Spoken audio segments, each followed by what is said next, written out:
Onyesha kwamba hii ni river of milk. Hakuna mto wa maziwa. But the land has potential. Lakini hii nchi ina fursa. There's no stream of honey. Hakuna vijito vya asali. But the land has potential. Lakini nchi ina fursa. And when you and I exert effort, na wakati sisi tukiweka zile jitihada zetu, this land will release its potential to nchi us. itaachilia vile ilivyo ndani yake. Because it is a land that God has blessed. Kwa sababu ni nchi ambayo Mungu ameibarikia. It is a space that God has blessed. Ni nafasi ambayo Mungu ameibarikia. It is in this space that God has said, this is your land of prosperity. Ni katika nafasi hii ambayo Mungu amesema hii ni nchi yako ya kufanikishwa. This is your place of flourishing. Hii ndio sehemu ya wewe kustawi. So that when we exert effort, when we do things, tunapoweka jitihada na kufanya vitu, it will produce prosperity for us. Tutazalisha mafanikio kwa ajili yetu. So we must understand that we have to extend effort. Kwa hiyo tunapaswa kuelewa kwamba tunatakiwa kutia juhudi. Salvation, everything else is by effort. Wokovu ni kwa neema, lakini vingine vyote ni kwa nguvu. We have to extend effort. Tunahitaji kufanya bidii. Let that nguvu come. Hiyo nguvu ije. Efforts. Energy. Nguvu. So, kwa hiyo we must extend effort. Tunatakiwa kutia bidii. What is the action that we can do? Hatua ambazo tunaweza kufanya. What action can we do? Hatua gani tunaweza kuchukua? What are the steps we can take? Hatua gani tunaweza kuanza in order to occupy our land? Ili tuweze kumiliki hiyo nchi. I want to mention 3 things and then we'll pray. Nitasoma alafu tutakwenda kuomba. The first thing we do, kitu cha kwanza tunafanya in order to occupy our land, occupy our space, ili kwenda kumiliki nchi yetu, is we take steps. Ni kuchukua hatua. Small steps. Hatua ndogo ndogo. Small steps. Hatua ndogo ndogo. You see, when Moses sent out the spies into the land, when they were on the verge of occupying the land, wakati ule Musa alivyotuma wale wapelelezi kupeleleza nchi, he organized them. He says, I want 1 spy from every tribe. Akasema nataka mpelelezi mmoja katika kila kabila. And he did what an army would normally do if you're about to invade an enemy territory. Na alifanya kile kitu cha kawaida sana ambayo majeshi huwa yanafanya yakitaka kuvamia nchi ya adui. You send in spies to map out the land. Unawapeleka wapelelezi kwenda kupata ramani ya ile nchi. So he sent in the 12. Akawatuma wale 12. And he told the 12, akawaambia wale 12, take note of what you see. Hakikisha mnaangalia kwa makini mnavyoviona. Write it down. Tell us about the land. Andika chini, mtuambie kuhusu hiyo nchi. Is the land good or bad? Hiyo nchi ni nzuri au mbaya? Tell us about the people. Tuambie kuhusu watu wake. Are they strong? Are they weak? Wana nguvu au ni wadhaifu? Tell us about the cities they live in. Do they have walls? Do they not have walls? Tuambie juu ya miji yao, wamejengea ukuta au haina ukuta. Moses gave them detailed instructions as to how to go about their exercise. Musa akawapa maelezo yakinifu ya namna ya kufanya hilo zoezi. This is very different than later on with what we see with the story of Jericho. Hii ni tofauti kabisa na story nyingine tunayokuja kuiona kuhusu Yeriko. Because Jericho is extraordinary, it's abnormal. Hadithi ya Yeriko ni ya pekee, ni ya kipekee kabisa. But what Moses says here is very normal. Anachokisema Musa hapa ni cha kawaida sana. Any army, any nation in the same about to invade a territory, they would give the same instructions. Kila nchi, kila taifa likitaka kuvamia nchi nyingine litatoa maelekezo hayo hayo. Moses says this is our first step. Lakini Musa akasema hii ni hatua yetu ya kwanza. This is our ordinary step. Hii ni hatua yetu ya kwanza ya kawaida. Go and spy out the land. Nenda mkaipeleleze nchi. Go and take this step, spy out the land. Chukua hii hatua ya kwenda kupeleleza nchi. So we too must spy out the land. Kwa hiyo sisi pia tunahitaji kuipeleleza nchi. We too shouldn't wait for something dramatic. Hatuhitaji kusubiri kitu fulani cha ajabu. We shouldn't wait for something out of the ordinary. Hatuhitaji kusubiri kitu fulani kisicho cha kawaida. And when that extraordinary side comes, that'll be the idea that we should start. Hicho cha ajabu kitakachokuja, ile ni wazo tutakaloanza kulifanya. We should start with that small business. Tuanze na ile biashara ndogo. I love the testimony that our brother told yesterday. Ninapenda ushuhuda ambao ndugu yetu aliutoa jana. Starting with the t-shirt, a couple of t-shirts. Kwanza na fulana chache kufanya biashara. He's small in stature. Ni mdogo katika umbile, but he runs big businesses. Lakini anaendesha biashara kubwa. Start where we are. Tuanze pale tulipo. Start with the small details in life. Tuanze na vitu vidogo vidogo kwenye maisha. So you want to do a business?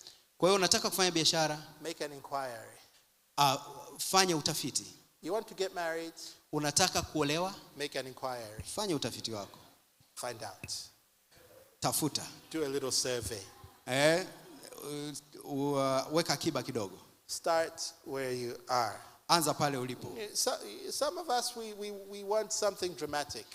Wengine wetu tunahitaji mambo ya ghafla We ghafla. want something out of this world. Tunataka vitu vinavyotoka sio vya dunia hii. The first step we must take should be a small one.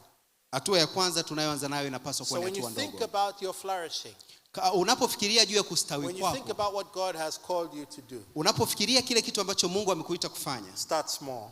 anza kidogo kidogo. Start where you are. Anza pale ulipo. That's how you occupy the land. Hivyo ndo namna tunavyomiliki nchi. Second thing, Kitu cha pili, speak right, think right. ongea sahihi, fikiri sahihi. The story of the spies is tragic.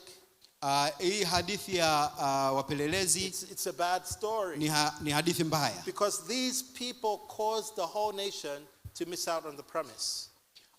Ili wafanya nchi nzima kusahau ahadi zao. 10 spies that came back with a bad report. Wale wapelelezi 10 waliokuja na ripoti mbaya. It was only the 2 spies later on that entered into the land.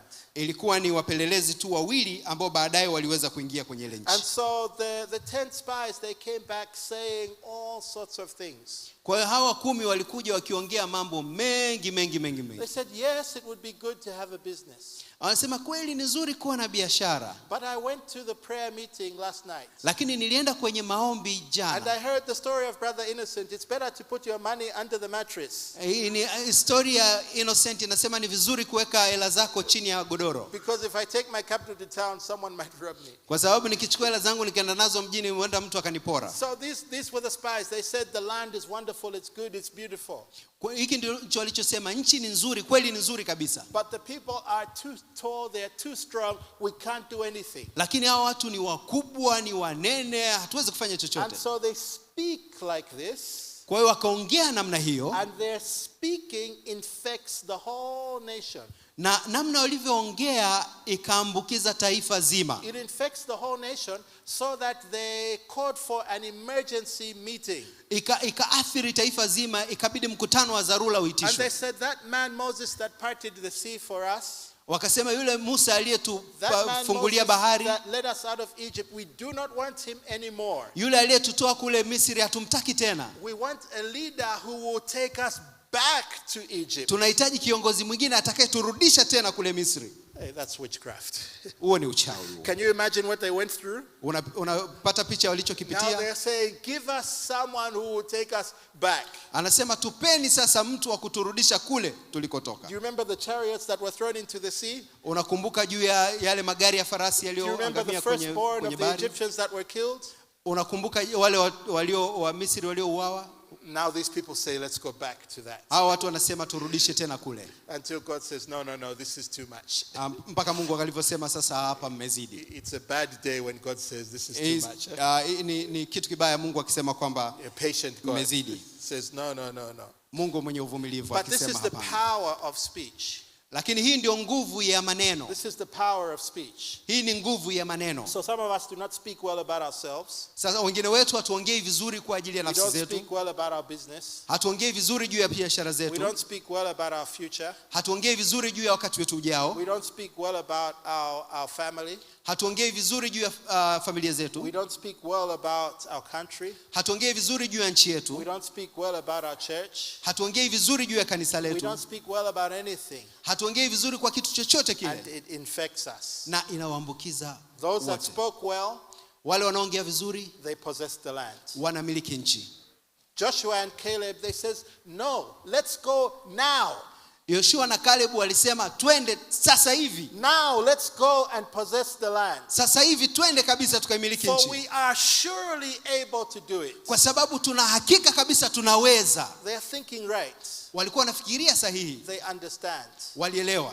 So we cannot speak wrong and expect good outcomes. Hatuwezi kuongea vibaya alafu tukategemea matokeo mazuri. You cannot be speaking ill of your wife constantly and expect to have a good marriage. Hauwezi ukaongea vibaya kuhusu mke wako siku zote na kutegemea kuwa na ndoa nzuri. You cannot be speaking ill of your children and expect your children to grow well. Hauwezi kuwa unaongelea vibaya juu ya watoto wako na ukategemea watoto wako wakue vizuri. You cannot be speaking ill of the country and expect the country to yield its fruits to you. Hauwezi kuwa unaongelea vibaya juu ya nchi na utegemea nchi itoe matunda yake kwako. Right speech, right thinking. Kufikiri sahihi na kufanya sahihi. Number 3. Namba 3. And lastly, na mwisho kabisa, we must trust the Lord. Lazima tumwamini Mungu. I want to invite the praise team to come. Nataka nikaribishe timu ya kusifu na kuabudu ije. We must trust the Lord. Lazima tumwamini Bwana. And we can stand on our feet. Na tunaweza kusimama kwa miguu yetu. Fundamentally, kimsingi kabisa, all of the things we have been talking about, vitu vyote ambavyo tumekuwa tukiviongelea, require that we trust in the Lord. Vinahitaji kwamba tumwamini Bwana. There is no progress without trusting in the Lord. Hakuna maendeleo bila kumwamini Bwana. There is no progress without believing in the Lord. Hakuna maendeleo bila kumwamini Mungu. For Caleb and Joshua, it was just that they thought properly. Kwa Caleb na Yoshua sio kwamba tu walifikiria sahihi. It wasn't just that they spoke well. Sio tu kwamba waliongea sahihi. They had trust in the Lord. Lakini walikuwa wana imani na Mungu. They tried to tell the people. Wakajaribu kuambia watu. They said, if the Lord is pleased with us, kama Mungu amependezwa nasi, we will possess the land. Tutaimiliki nchi. The Lord being with us, Mungu kuwa pamoja nasi, he will give us this land. Atatupatia nchi hii. A land that flows with milk and with honey. Nchi inayotiririsha maziwa na asali. What is your land? Nchi yako wewe ni nini? What is the place that God has been calling you to occupy? Ni sehemu gani ambayo Mungu amekuwa akikuita kuimiliki? What is the initiative that God has called you to start? Ni vitu gani ambavyo Mungu amekupa kuvianzisha? What is the business that God has called you to grow? Ni biashara gani ambayo Mungu amekuita kuikuza? What is the project that God has called you to embark on for your family? Ni mradi gani ambao Mungu amekuita kuanzisha kwa ajili ya familia yako? What is the thing that God has put on your heart? Ni vitu gani ambavyo Mungu ameviweka ndani ya moyo wako? There's no other way. Hakuna namna nyingine to take possession of it ya kuvimiliki vitu hivyo than to trust the Lord. zaidi ya kumwamini Bwana. I want to challenge you. Nataka nikutie changamoto to trust the Lord. Kumwamini Bwana. I want to challenge you. Nataka kukutia changamoto to talk to the Lord. Kuongea na Bwana. And say, Lord, that project that you've given to me. Kwamba Bwana ule mradi ulionipa. I'm trusting you. Ninakuamini wewe. Lord, that project that you have entrusted me with. Ule mradi ambao uniamini nao. I will pursue it by faith. Nitautekeleza kwa imani. Lord, things may not have been good in the past. Vitu vinaweza vikawa havikuwa vizuri huko nyuma. But I am believing in you still. Lakini bado nakuamini wewe. Despite the obstacles in the land, licha ya changamoto ndani ya nchi hii, I will move forward. Nitaendelea mbele. I will trust you. Nitakuamini wewe. I want you to think what's on your heart. Ndani ya moyo wako kilichoko ndani ya akili yako. Nini kinakusumbua? What lands do you still have to possess? Nchi gani ambayo bado unahitaji